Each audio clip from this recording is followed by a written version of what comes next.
Then that squall hit along with the waterspout, so we were down to 2.5 knots, worried and panicking basically about what the hell this chattering noise is. Far away from anywhere, in the middle of the Gulf of Tomini, lies the Togean Archipelago. Protected by Sulawesi's spindly arms in a deep basin, these pristine volcanic islands have some of the clearest water we've encountered in 16 years of world cruising. And the spectacular marine life is mirrored by the rare and unique animal world found in its pristine lowland rainforests.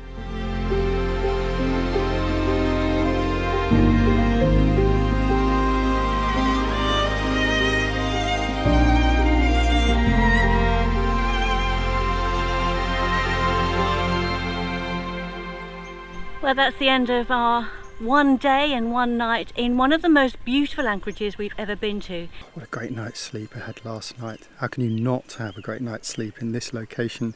It's like a cross between the Kinabatangan with the rainforest all the way around us. Which I was saying to Liz is probably the closest you could get to actually camping in the rainforest. And I should think pretty much unspoiled rainforest. There's a little bit of a tiny coconut plantation going on, which seems to be just run by the locals. And apart from the odd fisherman going past in his putt-putt, all you can hear is the sound of the jungle. Mangrove, which is really mature, and amazing trees covered in vines, hornbills flying around all over the place. If we had no problems with time, this is the kind of place I could quite happily stay and anchor for some days, I think. Oh gosh, and the sound this morning of the dawn chorus was something to behold. Certainly time is against us, so we're going to look to go around the corner. So going to miss this place, but I'm so pleased we managed to see it. Perhaps there might be more as we continue our way round the Togean Islands. Going to go off now about 20-25 miles to the next anchorage, see what we've got there. But yeah, it's been great. I'm going to miss it. So I'm just taking the anchor up, and normally when I take the anchor up these days there's a few little Sergeant Major fish, and they are here. These are the same guys that were with us the last time I put the anchor up, which is what, 140 miles away? Well, we did an overnighter to come to this incredible anchorage, and we watched them on the back of the boat at the stern swimming. And they were here when we arrived after night. I can't believe it, and they're still here now. They normally hang around the chain, and we've got to do about 20 miles today. We'll see if they're there at the other end.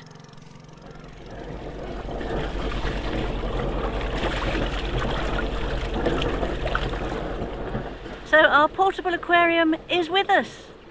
We're just taking some shots looking out the back. It's very difficult to catch it here on the camera, but I can see with my polarized glasses, you can see lots of little fish swimming along behind us underneath the swimming platform in the slipstream of the boat. So we're going to take them to the next place. So as we left our beautiful little anchorage, the rain cloud in front of us darkened and loads of rain poured out of it, and a waterspout which was directly in front of us. Nothing really we could do except I closed the hatches just in case we got too close, and we turned left and managed to avoid it. And you really don't want to be sailing into waterspouts if you can help it. We're not doing too well at the moment. The chattering is back, so I've had to drop the revs. Meanwhile, we've got this squall coming in, and we've just seen a waterspout. I just saw it cross our path, so we've put the sails away and just hope that we don't get any more. But there's a lot of rain coming, so we're just going to batten down the hatches and plod along at 3 knots. Waterspout, getting everything in, battening down everything, squall coming, bring the line in, fucking fish on the end for the first time. Oh god, it looked like a nice beautiful big tuna, pulling like crazy to get the thing in, but honestly I was going so fast it's starting to really rain, and you were panicking with your thing and it got off. I think actually that was a blessing.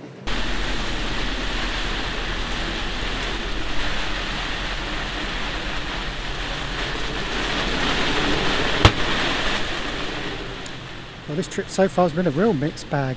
It was only supposed to be 25 miles around to a secluded little anchorage in the hope that perhaps we can get internet just to get some weather. But then the chattering started and we had to literally drop it down to tick over. Then that squall hit along with the waterspout. So we were down to 2.5 knots, worried and panicking basically about what the hell this chattering noise is, and been trying to work out, well, it sounds like it comes from the inside of the boat, so it's got something to do with that universal joint. And then we thought, well, maybe it's actually something to do with the prop, and then the sound is travelling up the shaft, and just couldn't work it out.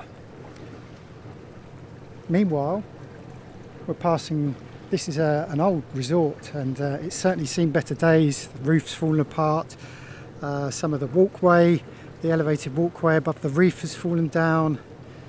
Yeah, that's very sad. But back to the chattering. So at the moment I'm being a bit of a catastrophist, and I'm seeing things through to the negative conclusion, and that is that if there is anything wrong with anything to do with the shaft, be it inside the boat or outside, there's nothing we can do because we can't pull that shaft while we're in the water.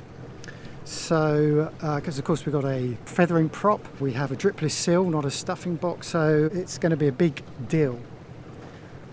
While I was down below trying to work with this out, I leant against the vertical bar that holds up our cockpit. Now, our cockpit is held up at the end by 2 stainless steel hollow pillars, and they go down into the engine well.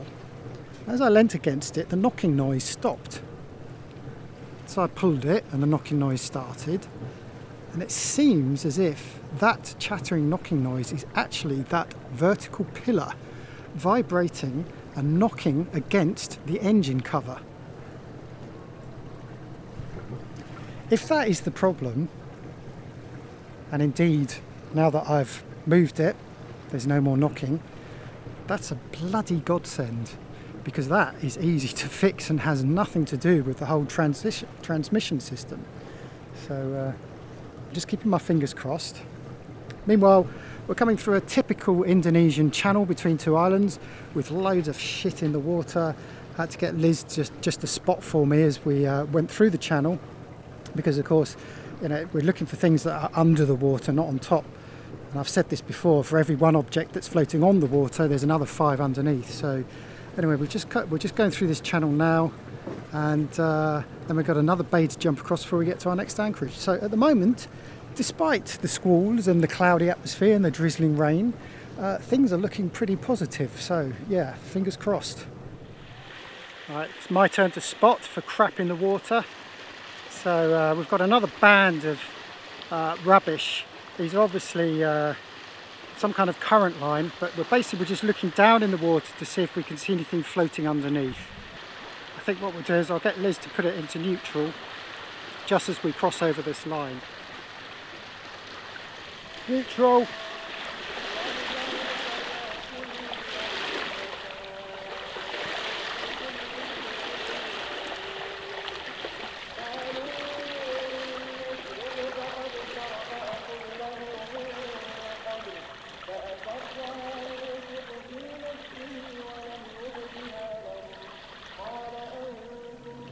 Beautiful scenery, as you can see behind me, sadly tempered by the fact that that chattering knocking sound is, I don't think it is that post that I found.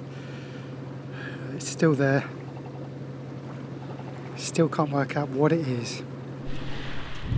Well, that was one afternoon and one night in Pulau Penganpan. Sorry about my appalling pronunciation. Really different to the previous one. So the previous one was a rainforest, mangrove, silent extravaganza of wildlife. This place is a narrow channel with a little village on one side and a larger island, and a tiny resort on the opposite side of the channel. Just very small. Nobody in the resort. It didn't look very open, although there were some lights on. We think there were some local people there. We didn't go ashore. We're both a bit knackered, don't know why. But it does look utterly beautiful. Cross between the Maldives and the Anambas Islands. The clarity of the water is unreal. As I was bringing the anchor up, I could see way, way, way down. It was in 17 metres, and I swear I saw the bottom. Anyway, you'll all be relieved to hear that we've still got our travelling aquarium with us. They're hanging off the back as we go to our next destination, which we're not quite sure where that's going to be yet. We'll make our decision on the way, but it's not very far either way.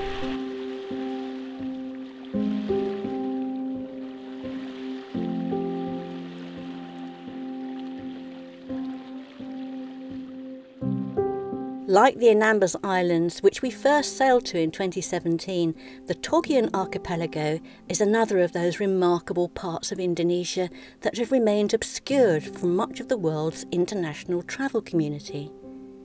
And like the Anambas, this is because they're so difficult to get to.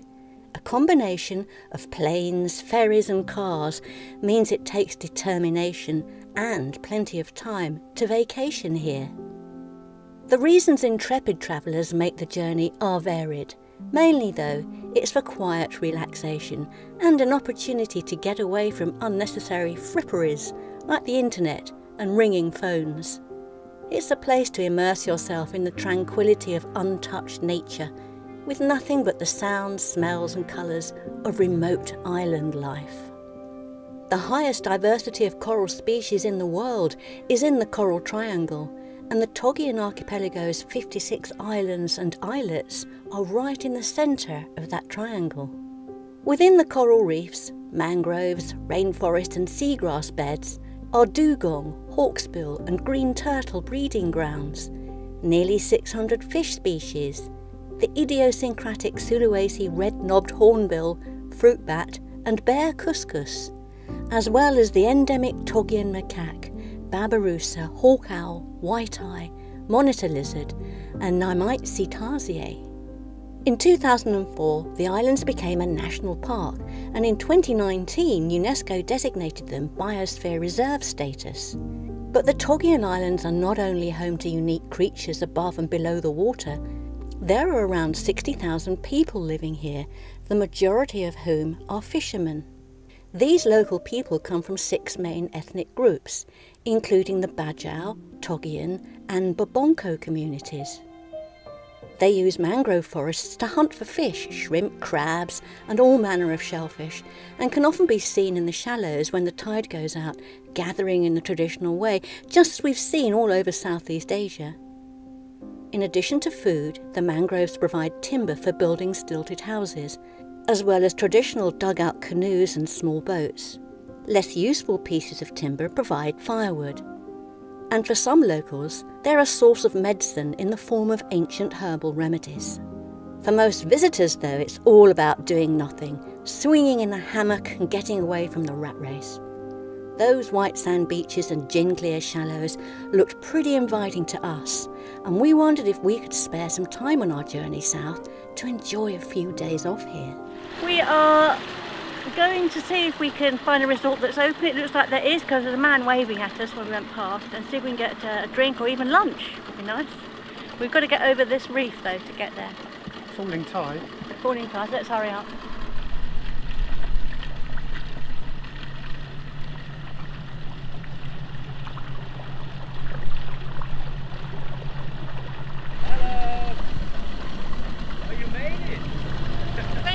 Find somewhere to anchor.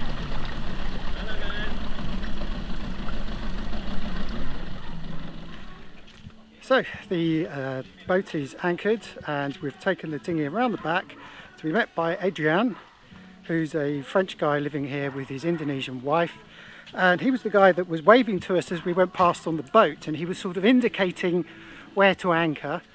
And so anyway, we've anchored and we thought we'd come and check it out, and what a beautiful place this is. Look at it, isn't it gorgeous? I said to Liz that at the very least, if we could just sit down and have a cup of coffee in a resort looking out onto the sea before it starts raining, that would just be perfect. But of course what we really want to do is to do some diving, so we'll have a chat with Adrian, see if they are doing diving. We anchored up by a dive boat, so fingers crossed. But in the meantime, we just want to relax, because since we've been to the got to the Togeans, it's every morning we've kind of moved on to get to this destination. Right, let's see what we've got here. Sorry, Welcome to paradise. Welcome to Kadidiri paradise. It is, it's lovely, isn't it? This is where I see you coming from. Say that to camera again for Welcome us. to Kadidiri Paradise, guys. Togean Islands. So is that how you pronounce it? Little Togean? retreat. Togean? Because This I is don't know if it's Togean Islands, Togean or Togean. Togean, yeah. Now that's what I call a welcome. Not only was Adrian standing on the beach as we sailed up and down here, we were going to go into the one town. And as we turned the corner, we suddenly got loads of notifications on our phones as we got connection for the first time in a few days. Really all I was after was just a weather update. And then I said to Liz, well look, since we're here and since this guy on the beach is beckoning us over, why not just turn around and go and anchor where we had originally planned to anchor, which is just around the corner there. So we did, and we've come around the back, parked up the dinghy where they keep their dive boats, and he was there to take our line. I mean, what a nice guy. And we've just met his wife, Alice, who's local, and their two daughters. And they've got guests here, and look at this. I mean, this actually takes me back to Thousand Islands, close to Belitung, another Indonesian location. Very, very similar sort of setup here. And yeah, I think I could get quite comfortable here. Can't spend too long, I mean not like weeks, but I think I could happily spend a few days here, and if we can get some diving in, even better. First, a coffee.